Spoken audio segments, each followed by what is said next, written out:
estas son las guías nacionales que manejamos e internacionales que hay, que pueden buscarlas si quieren. Yo acá le puse algunas. El Diabetes Care, que es de la Asociación Americana de Diabetes. Después tenemos la Escuela de Cardiología. Después están las guías KIDO, que son de enfermedad renal crónica. Después de endocrinología también hay guías, y tenemos acá a nivel nacional la Sociedad Argentina de Diabetes, que también tiene sus propias guías. Perdón. Bueno, este es algo que yo intenté sintetizar. Esto es el último atlas de la IDF, que es la Federación Internacional de Diabetes, que también seguimos las guías de ellos. En el 2021, el informe que dan es que a nivel mundial había 537 millones de personas con diabetes, un incremento de un 46% en este último año, y que lo que nos interesaría a nosotros, que es América del Sur y América Central, hay 32 millones de personas con diabetes. Bueno, eso quiere decir que 1 de cada 10 adultos entre 20 y 79 años tiene diabetes, y que se prevé que en el 2030 haya 643 millones de personas con diabetes, y en el 2045, 783. Una 3/4 parte de los adultos que presentan esta enfermedad viven en Países Bajos y de medianos ingresos, y cada 5 segundos una persona muere con diabetes. Hay 6.7 millones de muertes hubo registradas en el 2021 por pacientes con diabetes, lo cual genera un costo en salud que a nivel mundial en los últimos 15 años hubo un incremento de un 316%, que eso es por lo menos 966 mil millones de dólares gasto en salud a nivel mundial. Y otro dato importante que me pareció transmitirles es que 541 millones de adultos tienen intolerancia a la glucosa. ¿Qué quiere decir? Que no tienen diabetes, pero que tienen alto riesgo de tenerla. Entonces eso es muy importante, porque muchas veces nosotros llegamos al diagnóstico tardío de la enfermedad. Esto es de la 4ª encuesta nacional de factores de riesgo, no sé si la conocen. La primera fue en el 2005, después se hizo una en el 2009, 2013, y la última fue en el 2018. Esta es información que tenemos a nivel nacional, la cual reportó que había aumentado la prevalencia de diabetes en un 12.7%, si ven la curva ahí va en incremento, y un 61.5% de las personas tenían sobrepeso y obesidad, lo cual suma un factor de riesgo para tener diabetes. Bueno, y esa es, por si la quieren buscar en internet, la etapa de la 4ª encuesta nacional de factores de riesgo. Según la ADA, la clasificación del 2021, que siguen siendo las clasificaciones que venimos hace unos años hasta ahora, la diabetes se puede dividir en 4 grupos, grandes grupos. Diabetes tipo 1, que es la diabetes autoinmune, la diabetes tipo 2, la diabetes gestacional, y otros tipos de diabetes en los cuales nosotros vamos a ver los MODY, que son defectos genéticos en la función de la célula beta. Hay defectos genéticos en la acción de la insulina. No voy a entrar en este tema porque sería una clase aparte, pero para que ustedes sepan que no es solo diabetes tipo 1, 2 y diabetes gestacional. Dentro de las diabetes atípicas, que no son tan atípicas ahora con todas las posibilidades de diagnóstico que tenemos muchas. Yo les dejo esta información, ahí están bien descritas. La fibrosis quística, la pancreatitis, enfermedades inducidas por fármacos, que pueden ser por glucocorticoides o por los tratamientos por HIV-Sida. Así que ahí se los dejo. Y bueno, y es muy importante hacer la diferencia entre la diabetes tipo 1 y tipo 2, que como les dije antes, la diabetes tipo 1 es una enfermedad autoinmune y que hay una destrucción de la célula beta. En cambio, la diabetes tipo 2 puede estar dada o por una insulinoresistencia o por una insulinodeficiencia, que ahora lo vamos a explicar mejor a nivel de la fisiopatología. En este curso, que es de enfermedades crónicas no transmisibles, vamos a hacer hincapié en la diabetes tipo 2. Este era hace unos años lo que nosotros pensábamos que era la causa de diabetes. Hablábamos del triunvirato, donde poníamos el hígado, el páncreas y los tejidos periféricos, como el músculo y la grasa. Y decíamos que la diabetes, o sea, el aumento de glucosa, era producto de un aumento en la producción de glucosa a nivel hepática, que hay una alteración en la secreción de insulina a nivel del páncreas, con una pérdida de la célula beta y posterior una hiperglucagonemia, y que los tejidos periféricos lo que hacían eran se produce una disminución en el transporte de la glucosa a los tejidos periféricos y un mal metabolismo de la glucosa. A partir de los nuevos estudios, los nuevos medicamentos que van saliendo cada vez más, se empezó a estudiar y a hacer mucho más hincapié en la diabetes, y se encontraron, o sea, ahora se habla de un octeto aminoso. Además de poner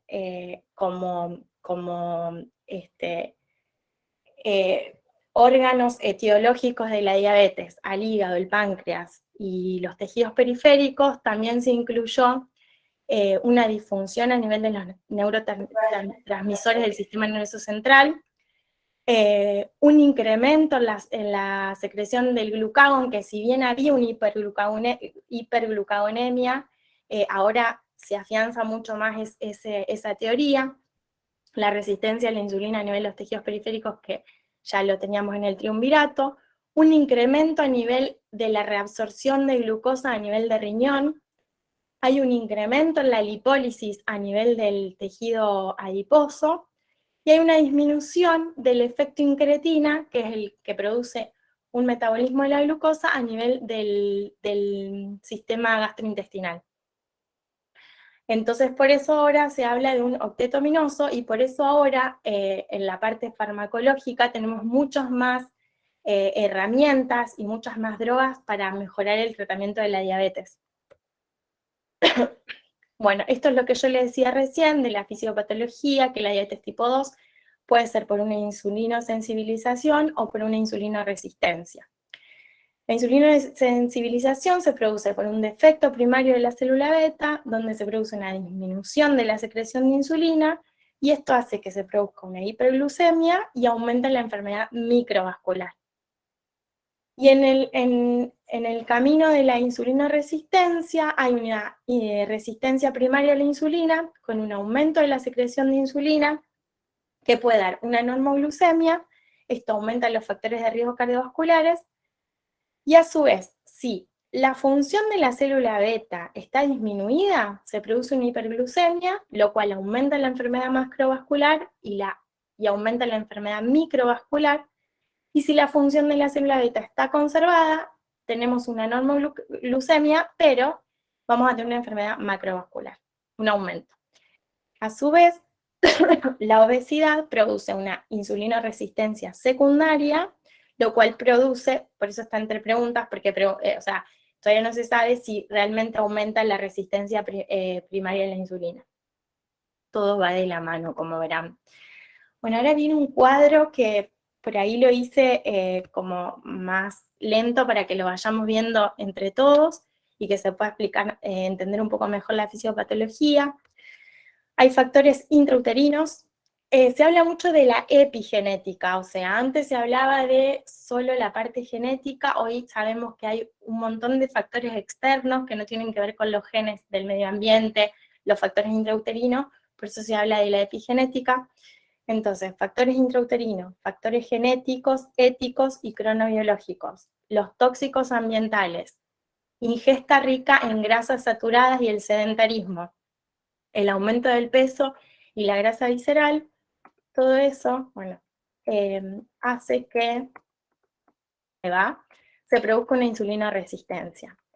Esa insulinoresistencia lo que va a producir es, además, o sea, junto con los factores nutricionales, y los tóxicos ambientales, seguimos hablando de epigenética, y los factores genéticos y cronobiológicos, una sobrecarga a nivel de la célula beta, y eso va a producir un daño de la misma. Es el mismo cuadro que va a llegar al mismo lugar que el anterior, pero es como para que lo entiendan un poquito mejor. Esto lo que va a hacer es, si está compensado, va a generar solo una insulina resistencia con un hiperinsulinismo, va a haber alteraciones macrovasculares y va a haber una estetosis hepática, y si no está compensado, se va a producir ahí la diabetes tipo 2 y las alteraciones microvasculares.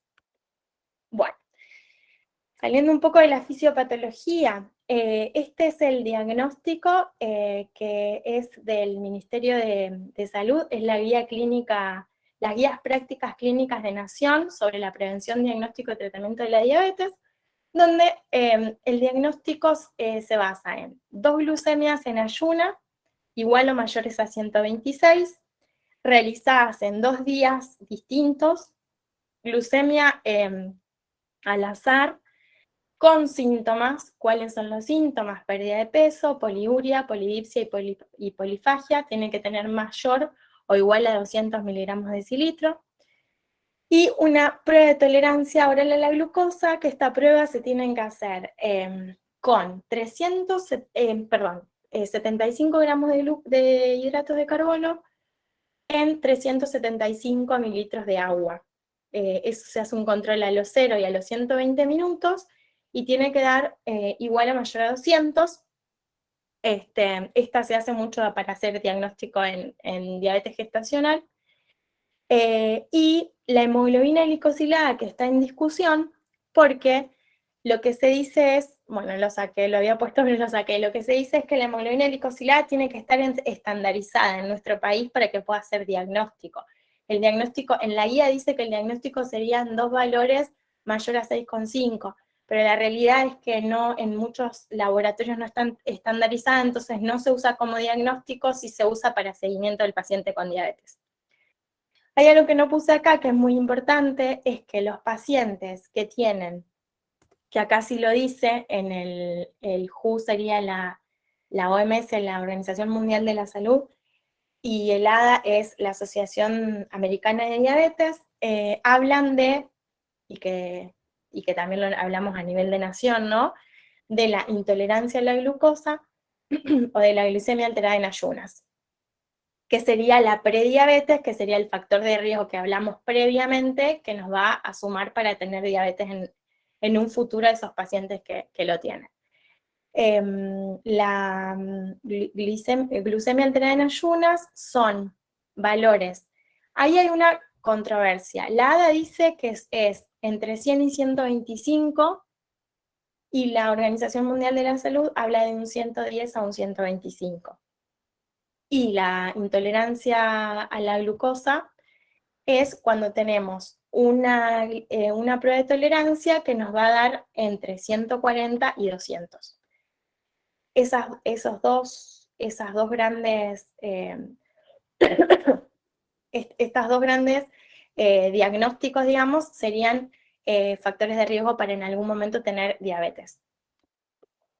Bien, acá está lo que yo les decía de la hemoglobina glicosilada. Bueno, y para pasar un poquito a la parte clínica,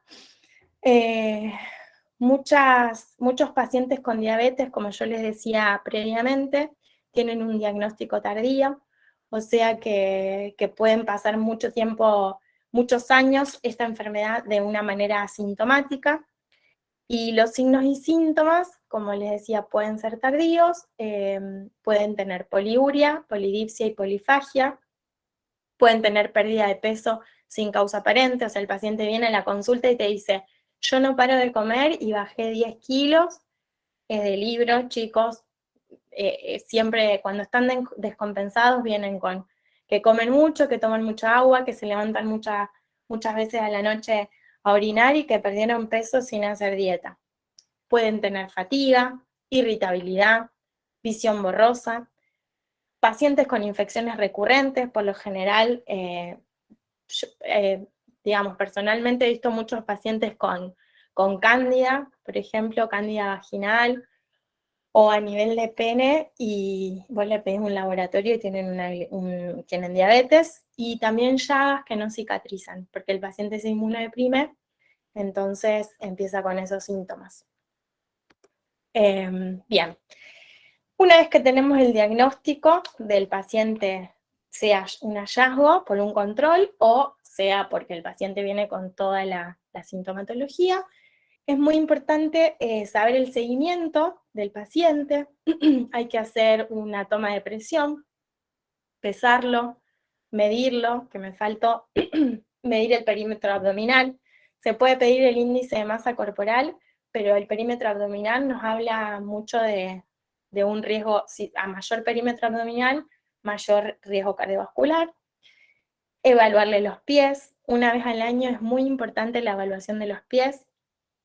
Bueno, ahí yo puse una foto del miofilamento.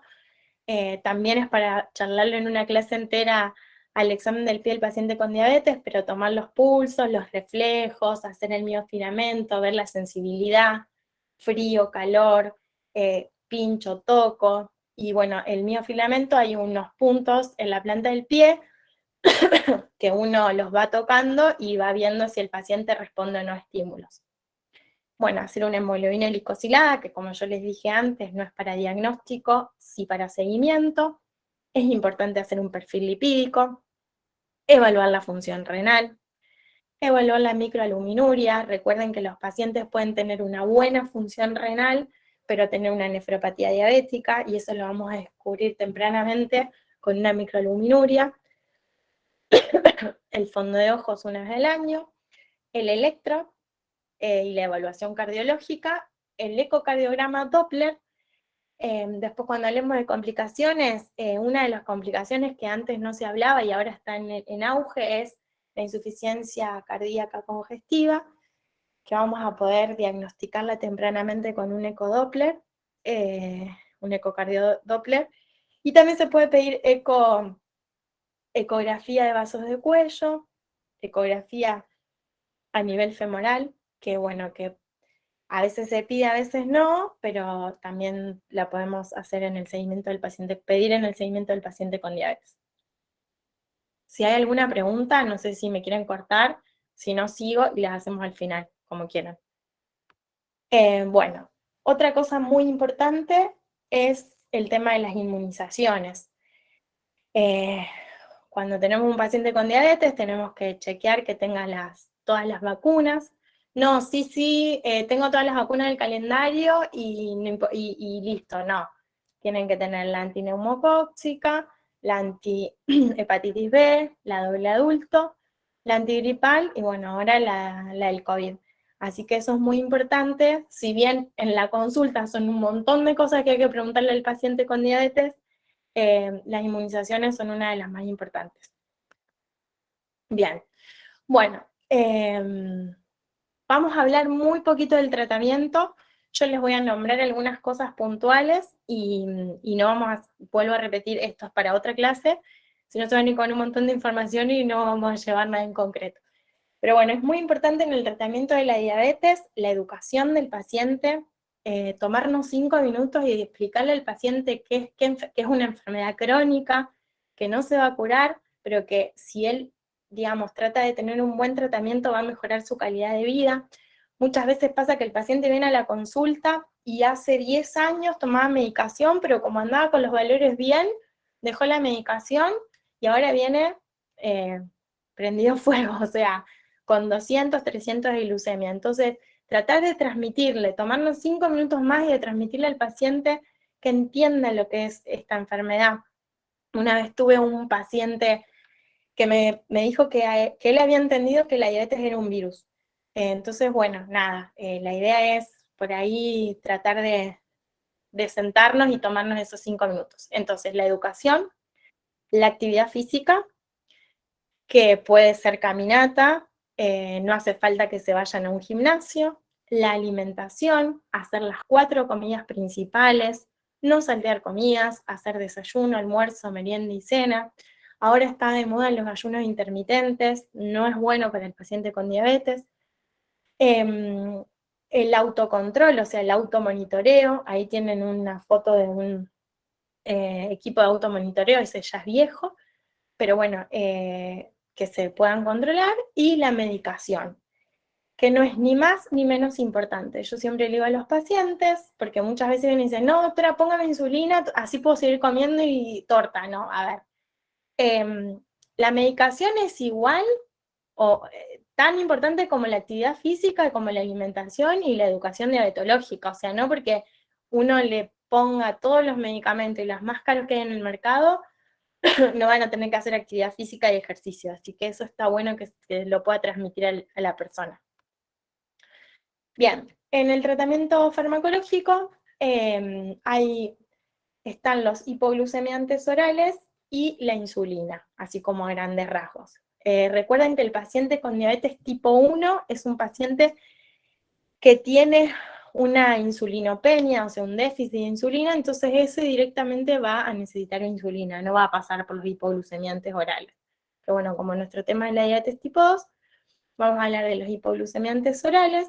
Y ahora hay un grupo que sería, no tiene sería como agentes no insulínicos, porque no son orales, son subcutáneos, son nuevos, por ahí los escucharon nombrar alguna vez. Está de moda la Saxenda, que la usan para la obesidad, para bajar de peso, que es la liraglutide.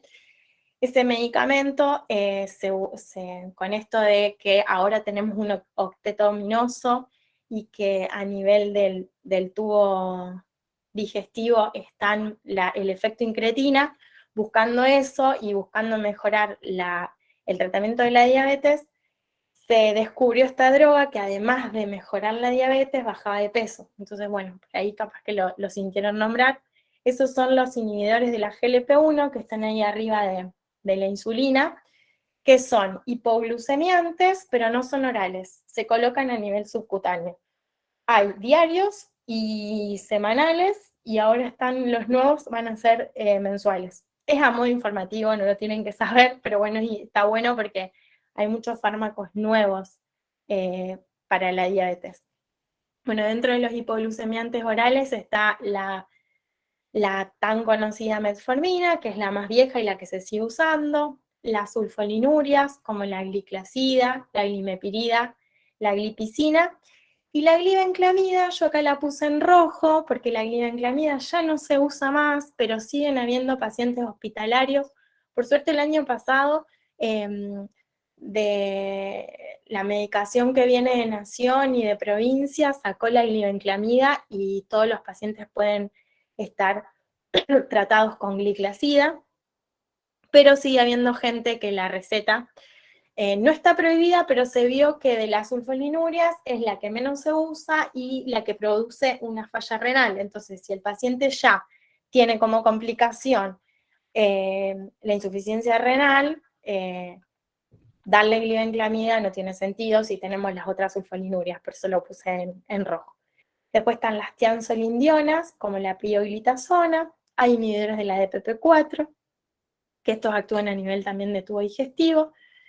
Los inhibidores de la SGLT2, que actúan a nivel de riñón, en la reabsorción, que son glucosúricos, lo que hacen es eliminar la glucosa por orina. Son una de las últimas drogas juntos con la GLP-1 que salieron. Y bueno, y después está la insulina, que hay de acción rápida, ultra rápida, que fue la última que salió, acción intermedia y prolongada. Si alguno de los chicos está rotando por los hospitales, en los hospitales tenemos NPH corriente a nivel de internación, pero bueno, ahora estamos teniendo aspartica, glulicina, lispro, detemir. Y la que se viene aparentemente es una insulina semanal, pero todavía no salió al mercado. Bueno, terminado la parte de tratamiento, la diabetes puede dar complicaciones, como ya estuve hablando previamente, están las complicaciones crónicas y las complicaciones agudas, que son hipoglucemias, que que baje la glucosa a menos de 70. Generalmente se da en pacientes que están en tratamiento con insulina, la cetoacidosis diabética, que se produce, muchos pacientes con diabetes tipo 1 hacen un debut con una cetoacidosis diabética y el coma hiperosmolar. Esas son las 3 complicaciones que se las quería nombrar para que sepan que existen, pero no las vamos a desarrollar en este momento. Y después las complicaciones crónicas, que es lo que yo había mencionado previamente, lo de la insuficiencia cardíaca, que es más frecuente de lo que creemos, que estaba como olvidada y ahora con todos estos nuevos medicamentos y los estudios que hay en pacientes con diabetes, es muy frecuente y es mortal, y bueno, le puse que está olvidada porque a veces no la buscamos. Y después están las complicaciones macrovasculares y las microvasculares. Las microvasculares son la retinopatía diabética, que puede ser proliferativa y no proliferativa, la nefropatía diabética y la neuropatía. Y las complicaciones macrovasculares, infarto agudo de miocardio, ACV o una arteriopatía periférica. Bien. Y después, muy importante y que no quería dejar de mencionarlo, es la estratificación del riesgo cardiovascular. Es muy importante que cuando tengamos enfrente un paciente con diabetes podamos hacer una estratificación del riesgo. ¿Qué significa eso? Que no es lo mismo que nosotros tengamos un paciente joven que tiene un diagnóstico de diabetes menos de 10 años y que no tiene factores de riesgo, a un paciente que hace 15 años que tiene diabetes, que fuma, que tiene hipercolesterolemia, que es sedentario. Entonces hay unas tablas que pueden usar, las cuales nos ayudan a estratificar el riesgo cardiovascular. Entonces vamos a saber si ya el paciente de por sí, por tener diabetes, ya tiene un riesgo moderado, un riesgo cardiovascular moderado. Ahora, lo que nosotros tenemos que saber es si es alto, moderado, alto, muy alto. Para eso tenemos tablas en las cuales los vamos a categorizar ese paciente y en base a eso vamos a ver cómo vamos a continuar con el tratamiento y el seguimiento. Acá están las tablas, hay algunas para bajar en el celu, a modo informativo, y creo que ya está. Fui medio rápido, me parece, pero bueno, bueno, muchas gracias por la atención. Les dejo esta frase que me gusta mucho, que la empatía es la facultad de identificarse con el otro, de ponerse en su lugar y percibir lo que siente. Yo siempre que tengo un paciente enfrente que tiene diabetes, trato de ponerme en su lugar porque la verdad que es muy difícil tener esta patología que es crónica, que muchas veces van a los médicos y le dicen no comas esto, no comas lo otro, es todo no, no, no, no. Entonces, bueno, ponerse del otro lado y decir, bueno, sentémonos, negociemos. Si tenés un cumpleaños, podés comerte un pedacito de torta, pero en la semana trata de cuidarte, y bueno, y el paciente que se inyecta, que tiene un montón de medicamentos, el polimedicado, entonces, bueno, está bueno que nos pongamos en el lugar del otro y podamos tener empatía, ¿no? Bueno, esta es la clase que yo había preparado para hoy. No sé si me quieren hacer algunas preguntas, si quieren que hagamos hincapié más en algún tema. Como era mucho, traté de ir así como dando un pantallazo de cada cosa.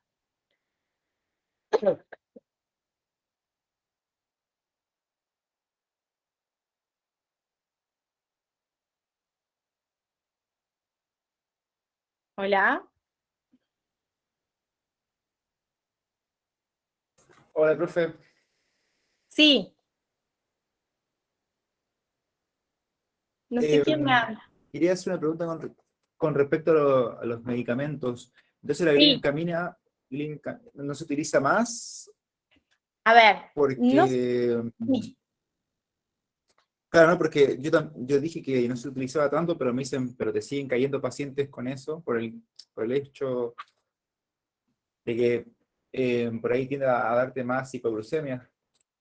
Sí, en realidad, no solo por la primero, el paciente que viene con glibenclamida, uno trata de sacarla porque se metaboliza, tiene un gran metabolismo renal, entonces produce favorece la falla renal. Entonces vos pensás que el paciente con diabetes ya de por sí es propenso a tener una falla renal, y nosotros le estamos dando un medicamento que le va a como a estimular esa complicación. ¿Me explico? Entonces se está tratando en todas las charlas, en todos los congresos y en todo, sacarla. Todavía no está prohibida, pero las últimas guías no la recomiendan para nada. No sé si contesto tu pregunta. Dale, sí, buenísimo, muchas gracias. Claro, el hecho de que digamos que tal vez no está masificado su no uso hace que muchos pacientes caigan y por ahí, si vos lees algo como autorizado, se lo decía el profe decía, no, si la consulta todavía tengo pacientes con tal fármaco. Claro, pero la idea, a ver, las guías, hay algoritmos de tratamiento que yo no los traje acá, donde no la ponen como, o sea, cuando habla de la sulfolinuria ya no están incluidas dentro de los nuevos algoritmos. Por ahí capaz que si vos estás cursando fármaco, el profe te la pide y te diga que la estudies, pero a nivel clínico ya no se usa más.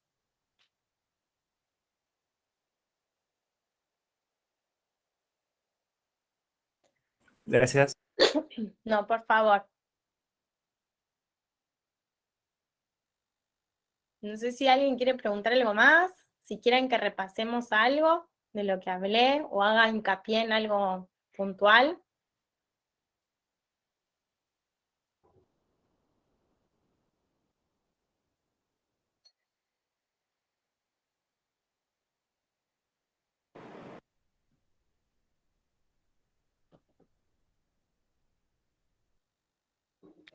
Por mí no, profe, muy buena clase. Sí, Sí. fue muy clara, por mí está bien. Bueno, yo no sé si los chicos quieren el power, si ustedes los quieren y les sirve, yo no tengo problema, se los dejo. Y bueno, nada. Profe, Sí, decime. ahí en el chat te mandaron una pregunta. A ver, espérate que todavía no, no estoy muy canchera con la tecnología. Dame un segundo. A ver. Ahí la leo, ¿Alguien me dice, lo lee? Ajá. sí, yo la leo. Dice, no manda micrófono, pero ¿por qué la diabetes produciría cetoacidosis? ¿Por qué la diabetes produciría cetoacidosis? Porque el paciente con diabetes tipo 1 lo que hace es, al tener un déficit o sea, al tener un déficit a nivel del páncreas y la célula beta no poder liberar insulina, lo que hace es una hiperglucemia, o sea, sube el azúcar, se producen cuerpos cetónicos, el cuerpo, y lo que hace es una acidosis, lo cual altera el medio interno y por eso produce la cetoacidosis. Por eso el paciente hace un debut, porque al no conocerse con diabetes, no tener síntomas y no tener páncreas, o sea, tener páncreas pero sin funcionar, se produce esa descompensación. Y los cuerpos, por eso cuando tenemos un paciente, generalmente la cetoacidosis diabética, el paciente de la clínica es que tiene mucha sed, que se deshidrata y tiene dolor abdominal. Cuando uno le hace lo interna, porque eso se interna y va directamente a... generalmente terminan en terapia estos pacientes, se piden cuerpos cetónicos y se ve que los cuerpos cetónicos están muy altos y ahí se produce una acidosis. No sé si contesto la pregunta.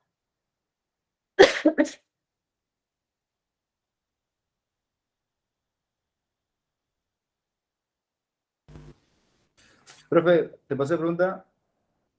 Sí. Ponerle, si vos tenés un paciente y lo está administrado con metformina, ¿vos en qué momento decides sumarle otro medicamento o aumenta la dosis? Muy buena pregunta. Mira, generalmente lo que nosotros hacemos es, vemos el paciente con diabetes, hacemos el diagnóstico, ¿no es cierto? Por ejemplo, o me llega un paciente que tiene una glicemia en ayunas de 150 con una glicosilada de 7, ¿no? O sea, nosotros tenemos que ver, primero hacer el diagnóstico y después ver dónde estamos parados. No es lo mismo que un paciente tenga una hemoglobina glicosilada de 7 a que un paciente tenga una hemoglobina glicosilada de 10 y tenga muchos síntomas. Ese paciente, bueno, lo vas a empezar a tratar solo con metformina. Si yo el paciente está tomando metformina y veo que, por ejemplo, vamos a suponer este que yo te dije, una glicemia de 140 con una hemoglobina glicosilada de 7. Le hablo sobre los cambios de hábito, sobre que tiene que hacer alimentación adecuada, que haga actividad física, que tome la metformina. A los 3 meses le repito el laboratorio y veo que sigue con 140, tiene 180 y la glicosilada está en 7 o un poquito más alta o queda en 7, ese paciente yo ahí me pondría a pensar en un segundo tratamiento. Ese segundo tratamiento, o sea, ese segundo medicamento, perdón, va a depender mucho de varias cosas. Si el paciente tiene o no factor de riesgo, si el paciente tiene obra social, lamentablemente, porque hay muchos medicamentos que son muy caros, y si es, bueno, si es hospitalario o no, eso es lo que íbamos a fijarnos. Entonces, por ejemplo, ahora los nuevos algoritmos dicen que se empieza con metformina y si el paciente tuvo un infarto, un ACV o tiene un riesgo cardiovascular muy alto, ya podríamos empezar con las nuevas drogas, que son estas que yo les había nombrado, el inhibidor de la SGLT2 o el inhibidor de la GLP-1, pero esos medicamentos son muy caros. Entonces, en este país es un poco complicado. Lo que nosotros intentamos es buscar los medicamentos por ahí. Si el paciente no tiene factores de riesgo, podemos pensar en una sulfolinuria. Yo uso mucho la gliclazida porque se usa una vez por día. Entonces piensen que los pacientes, cuanto más pastillas le damos y más horas de tratamiento tienen que estar, adhieren menos al tratamiento. Entonces yo tengo metformina, si el paciente, hay un paciente de reciente diagnóstico que no tiene factores de riesgo, que no se infartó ni tuvo una ACV, pienso en una gliclazida que es de acción prolongada y se usa una vez por día, por ejemplo. Y ahí veo, chequeo a los 3 meses, lo vuelvo a citar y ver. La glicosilada se puede pedir cada 3 meses o cada 6, depende si el paciente está descompensado o no. Si yo tengo un paciente que recién empieza el tratamiento, lo puedo chequear cada 3. Y una vez que yo veo que ese paciente está estable, que tolera bien la medicación, lo puedo seguir cada 6 meses. No sé si contesto tu pregunta o si me fui por la rama. No, está perfecto, está perfecto. Es que no Ok. tenía eso, en qué momento agregar otro medicamento. Sí, vos pensás que hay otro cuadro también que lo saqué, que es de la hemoglobina glicosilada. Antes, nosotros, yo siempre digo antes porque ahora con el advenimiento de las nuevas drogas cambiaron un montón de cosas. Antes nosotros buscábamos que el paciente esté lo más cercano al 6,5 de la hemoglobina glicosilada.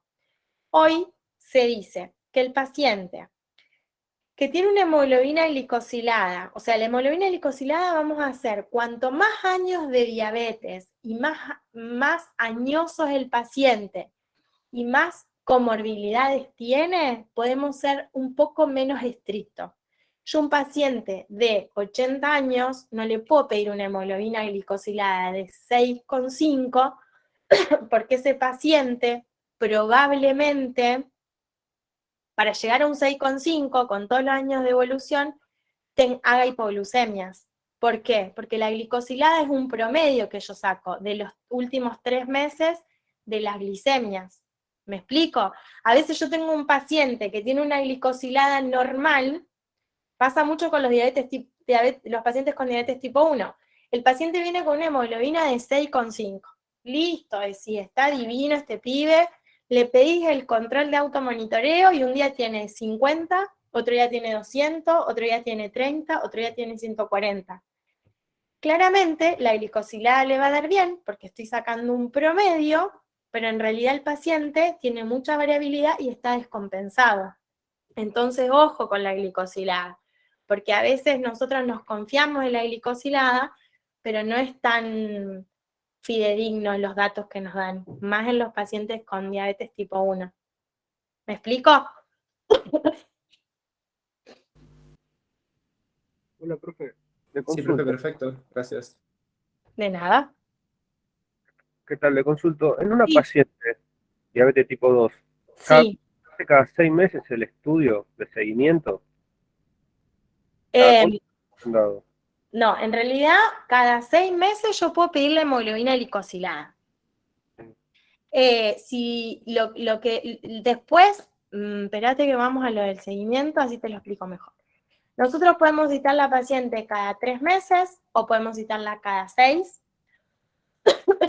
Depende si es una paciente que está controlada, la puedo citar cada 6. Una vez al año yo le tengo que pedir la función renal, el fondo de ojo, el electro, el ecocardiograma, la microalbuminuria. Lo que yo decía era que cada 6 o cada 3 meses va a depender de la hemoglobina glicosilada, ¿sí? De pedirla, porque hay obras sociales que te la autorizan solo cada 6 meses, no consideran que es cada 3, y yo te digo que si una paciente está descompensada, no puedo no hacerle una glicosilada cada 3, porque la glicosilada lo que te mide son los últimos 3 meses. El seguimiento sería trimestral, lo ideal, que nosotros lo citemos al paciente, que le tomemos la presión, que lo pesemos, que le tomemos el perímetro abdominal, ¿sí? Y después los laboratorios van a depende de si nos autoriza o no la obra social. El hospital tampoco lo autoriza con menos de 3 meses. Y la función del riñón, van a ver que hay pacientes que hay colegas que lo piden cada 2, 3 meses. No tiene sentido. O sea, cada 6 o una vez por año la podemos pedir, a la creatinina y a la urea.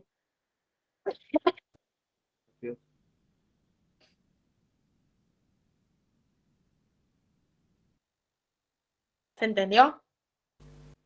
Sí, sí, gracias. Ok.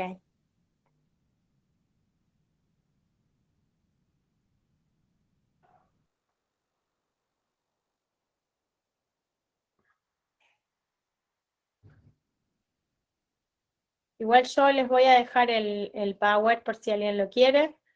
Ahí te hicieron otras dos preguntas. Lémelas, por favor, Por el porque no chat. sé dónde verlas. Sí. Ahí, Lourdes dice, yo quería saber si el paciente no responde a metformina, ¿se pasa directo a insulina o va a otro fármaco? Sí. No. Tenemos muchos fármacos contamos de muchos fármacos. Puede ser, mira, las biguanidas, que es la metformina, y la tianzolindiona, que es la pioglitazona, son los dos insulinos sensibilizadores. Entonces, generalmente, o sea, no se recomienda darlos juntos porque tienen más o menos el mismo mecanismo de acción.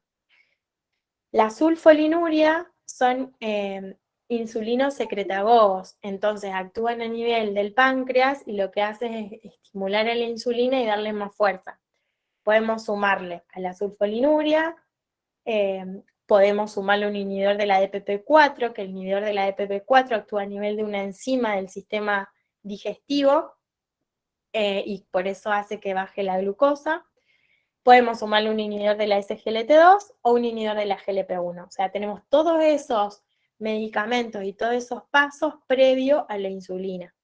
Ahora, si yo tengo un paciente que está con muchos síntomas, que probé con metformina, generalmente no vas a probar solamente con metformina, generalmente le vas a ofrecer otro hipoglucemiante antes de pensar en la metformina, pero vamos a suponer que estamos en un ámbito hospitalario, que el paciente no tiene obra social y no tiene recursos económicos y tengo la metformina y viene con valores muy, muy altos, yo puedo pedir un péptido C, que es un análisis de laboratorio que me dice cómo está la reserva del páncreas, y eso me da bajo, ahí sí paso directamente a insulina, porque ese paciente ya está con una insulinopenia. ¿Sí? Les iba a decir algo más y se me fue. Bueno, ya me voy a acordar. No sé, Lourdes, si contesto tu pregunta.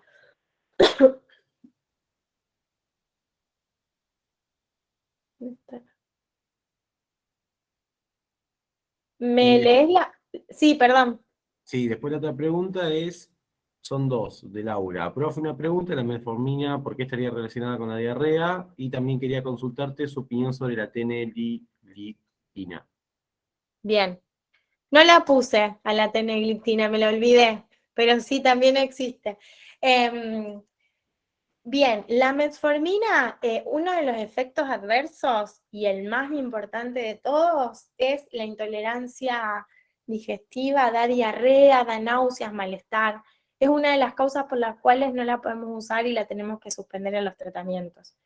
Ahora vienen las AP, que son de acción prolongada, que en realidad la acción prolongada es medio mentirosa, porque se supone que si fuesen de acción prolongada las tendría que dar una vez por día, en realidad se toman cada 12 horas, pero dan mejor tolerancia, porque tienen una molécula, que eso no se los puedo decir porque bien cuál molécula es no la sé, pero esa molécula lo que hace es mejorar la tolerancia.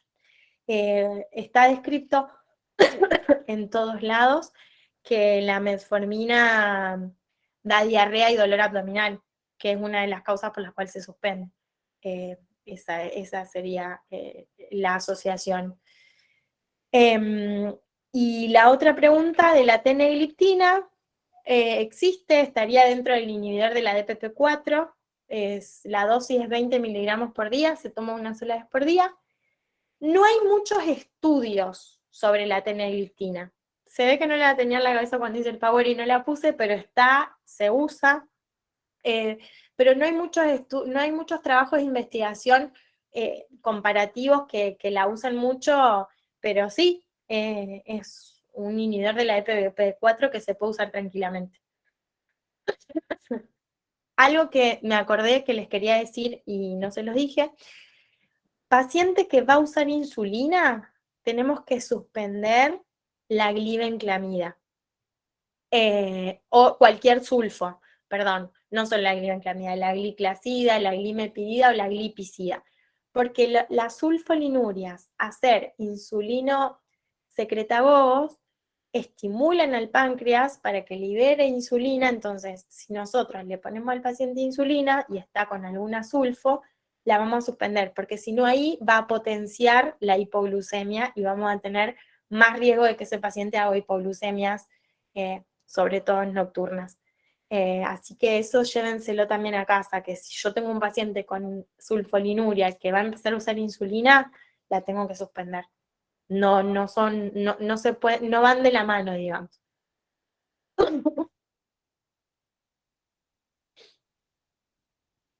Y después va, y la última que está en el chat dice, cuando se decide insulinizar a un paciente diabético tipo 2, ¿cuánto tiempo de tolerancia se tiene para dar ese paso y bajo qué criterios? Bueno, voy a decir lo que me decían a mí antes de hacer diabetología, es todo muy artesanal y no lo podía entender y ahora que hago diabetes lo entiendo. Depende mucho de cada paciente. Nosotros generalmente las guías dicen que arriba de 9 ya deberíamos tener el paciente insulinizado. También si tenemos un paciente con muchos síntomas, con insulinopenia, o sea, poliuria, polidipsia, polifagia, bajo de peso, tiene una glicosilada muy alta, sería indicación insulinizar. Personalmente, yo al paciente cuando lo veo la primera vez, pues ustedes imagínense un paciente que viene de su médico clínico de toda la vida y lo derivan a la diabetóloga que le va a solucionar la vida y le va a sacar la diabetes porque piensan eso. Y vienen y yo la primera consulta le digo, bueno, sí, ponete la insulina. Bueno, es bastante difícil porque también es esto, el paciente, la autonomía del paciente. Muchas veces los pacientes hay muchos mitos sobre la insulina, entonces son muy reacios a querer insulinizarse de entrada. Yo personalmente evalúo. Si el paciente viene con muy bajo peso, muy sintomático, con una glicosilada de 12, que no va a adherir al tratamiento ni nada, bueno, lo charlamos, le pongo la insulina, arrancamos con dosis baja, le digo que lo vamos a ir trabajando y lo vamos a ir viendo.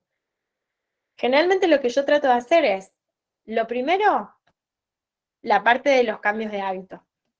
Eso es fundamental. Y después pruebo tolerancia con la metformina, le pongo una metformina con un inhibidor de la DPP4, una metformina, una sulfonilurea y un inhibidor de la DPP4, insisto con los cambios de hábito y veo a los 3 meses. Si ese paciente vino con una glicosilada, primera vez, diagnóstico reciente, no que el paciente viene hace años con una glicosilada de 12, un paciente que hace 5 años no se controla, y que viene a la consulta derivado al médico clínico porque tiene una glicosilada de 12 y le puso la metformina y me lo mandó. Bueno, trato de trabajar todas esas cosas, le doy 3 medicamentos y a los 3 meses lo cito. Si yo veo que la glicosilada baja, que ha bajado muchísimo, me ha pasado en paciente que de 12 baja a 6, yo ese paciente, o sea, si lo hubiese insulinizado, no hubiese tenido sentido. Por eso se habla que es muy artesanal. Hay que ver cada paciente y cada caso particular. Yo lo primero que trato es hacer un cambio de hábito y de acompañarlo. Quizás no me lo cito a los 3 meses, quizás me lo cito a los 10 días con la excusa de ver si la metformina la toleró bien. Y después lo veo una vez por mes para pesarlo, para tomarle la presión, para que el paciente se sienta acompañado.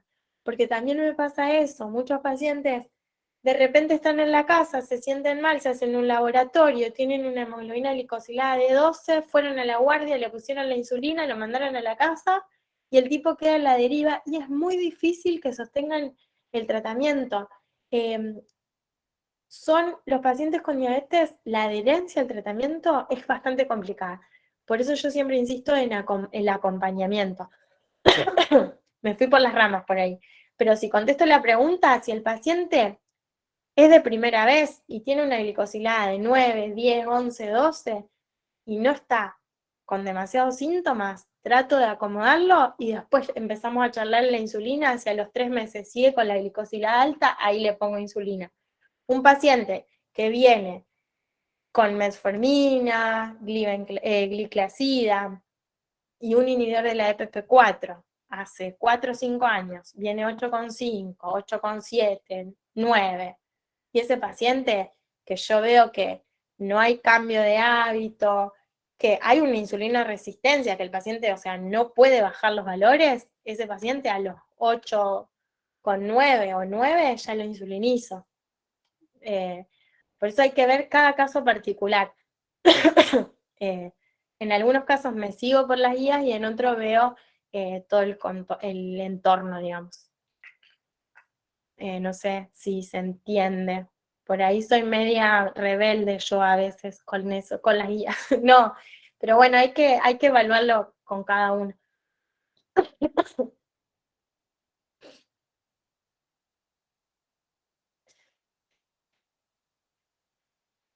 No sé si hay alguna otra pregunta en el chat. No puedo ver.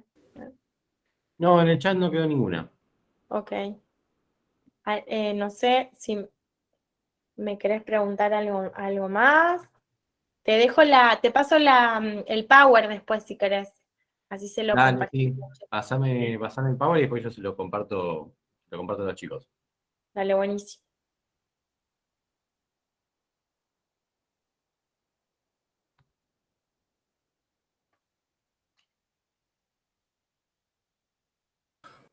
Profe, te voy a hacer la última pregunta. Sí, Con respecto al pie diabético, que vos lo revisás, que no tenga ninguna ulceración, lesión, que le das pautas preventivas, todo eso. Pero sí. aparte de examinarlo, yo leí que se podía hacer la oximetría o un ecodoppler. ¿En qué paciente vos recomendaría eso? Y se puede hacer una electromiografía también. Mira, el paciente, como vos le vas a evaluar los pulsos, y si vos ves que el pulso está disminuido, le vas a pedir un ecodoppler de miembros inferiores. que podés pedir arterial, obviamente, y venoso también, porque hay pacientes que además tienen varices, entonces yo generalmente recomiendo que cuando pido el ecodoppler de miembros inferiores, pido arterial y venoso. Y después se puede pedir una electromiografía en un paciente que cuando vos le haces el miofilamento, el frío-calor, notas alteración, entonces vos lo que puedes hacer es, se lo pedís, y ahí te va a informar si es una neuropatía diabética o puede ser una neuropatía por otra etiología, o puede tener alguna lesión en columna, que eso también te va a salir en la electromiografía. Pero bueno, la clínica es soberana acá. Por ahí te lleva mucho tiempo la revisación del pie, porque es una clase aparte. Cuando yo hice la maestría y bueno, en el posgrado, tuvimos 2 o 3 clases exclusivamente de pie diabético. Pero es muy importante que, aunque sea una vez al año, lo citemos a ese paciente exclusivamente para revisarle el pie. Yo me formé, el posgrado lo hice en Córdoba, y Córdoba tiene un consultorio de pie sano. O sea, un paciente con diabetes tiene que pasar una vez al año por ese consultorio de pie sano, que está el médico clínico, el diabetólogo, traumatólogo, cirujano vascular y la podóloga.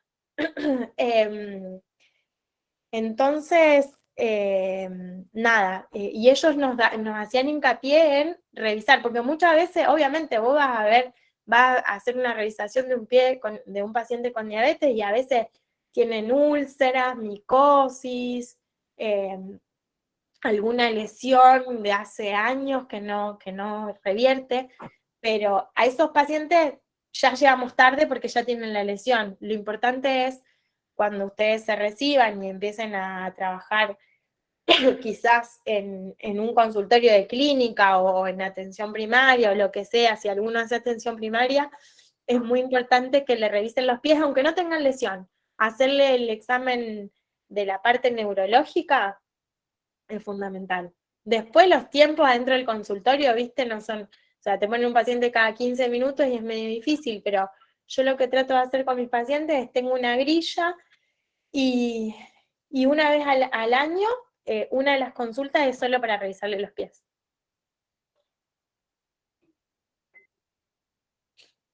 Dale, buenísimo, gracias por la clase, profe. No, de nada, de nada.